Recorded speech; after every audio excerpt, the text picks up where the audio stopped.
La peine d'emprisonnement de 6 ans à laquelle l'ancien député gabonais Bertrand Zibi a été condamné tire à sa fin. L'homme politique devrait recouvrer la liberté en septembre 2022. L'information a été dévoilée le 1er février 2022 par des médias locaux. Selon ses avocats, des lenteurs administratives les contraignent à mettre fin à la procédure de pourvoi en cassation en contestation de la sentence lancée en mars 2021. Bertrand Zibi a été condamné pour détention illégale d'armes à feu, incitation à la violence et voie de fait après sa démission du Parlement en 2016.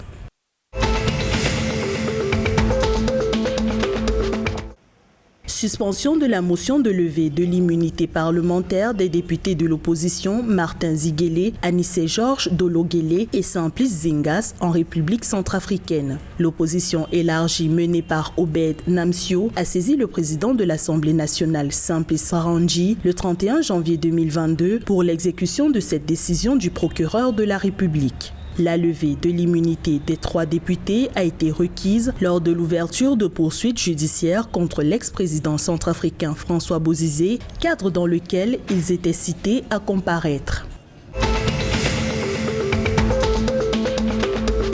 La communauté économique des États de l'Afrique centrale veut mettre en place un outil de contrôle des performances bancaires dans la sous-région. Il s'agira d'un mécanisme d'autonomisation des tests de résistance pour les banques. Appelé stress test, cet outil permettra d'évaluer le niveau de résistance des banques face aux chocs d'ampleur systémique. La volonté de soumettre les banques au stress test s'explique par le fait que la pandémie de Covid-19 a induit une récession estimée à -3%, contraignant ainsi la Banque centrale à ajuster sa politique monétaire.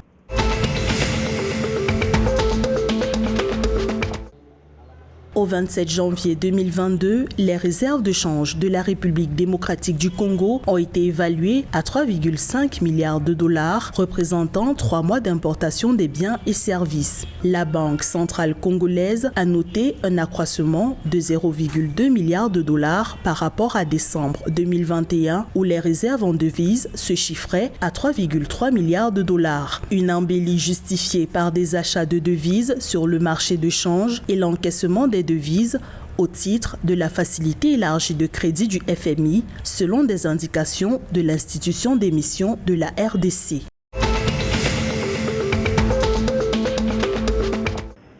En République du Congo, la relance du projet d'appui à la promotion des moyens de subsistance durable, le PASD, a fait l'objet le 31 janvier 2022 à Brazzaville d'une discussion entre le haut-commissaire à la réinsertion des ex-combattants Euloge Landry-Kolelas et le chef de ce projet à la Banque mondiale, Abderrahim Fraïji. D'un montant de 375 millions de francs CFA, le dit projet vise à soutenir l'insertion sociale de la population vulnérable du département du Poul. Cette partie du Congo a été le théâtre d'un conflit de 1997 à 2002, puis de 2016 à 2017.